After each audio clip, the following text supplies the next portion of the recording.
Federal judge blows Obama IRS scandal wide open.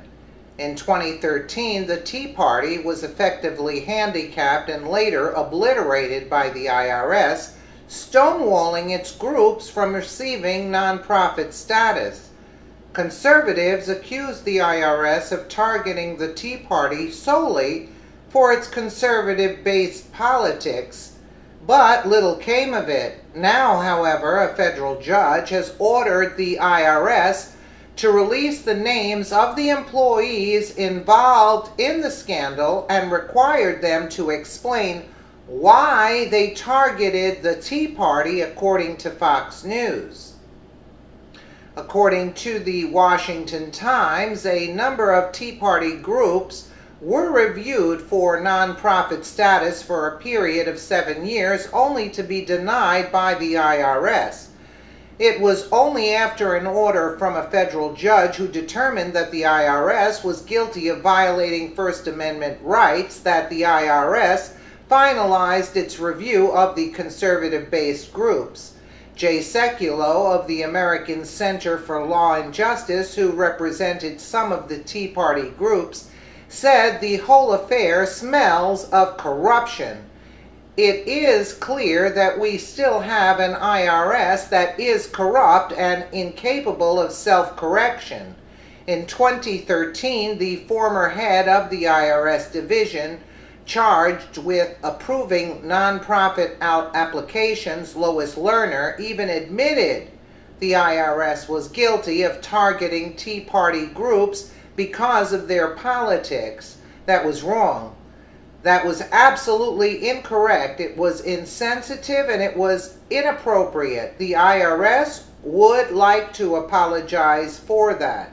Yet the scandal failed to receive any recognition under Barack Obama's presidency, as it was pushed to the back of mainstream media attention.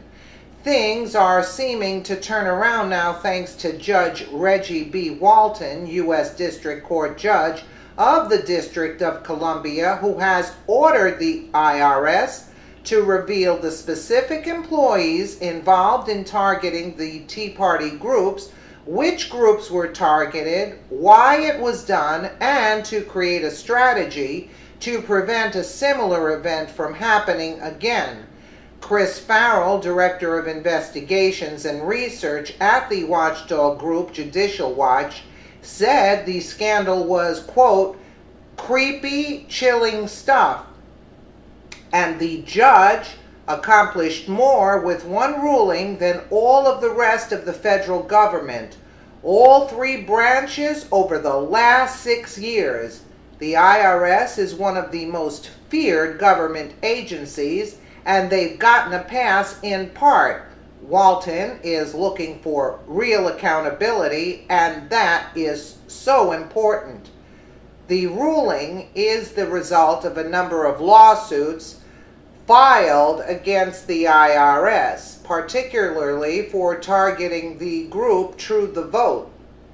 President of the organization, Catherine Engelbrecht, said the ruling was a relief. We're thrilled the judge has taken this step, and it feels good to have it recognized that they need to be held accountable, I would assume, she said. What happened to me was very personal. My name was thrown around the IRS, and the names of the people involved need to be known.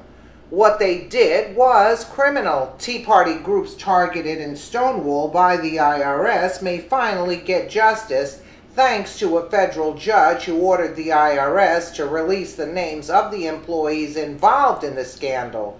It is time to drain the swamp at the IRS. Is it time to drain the swamp at the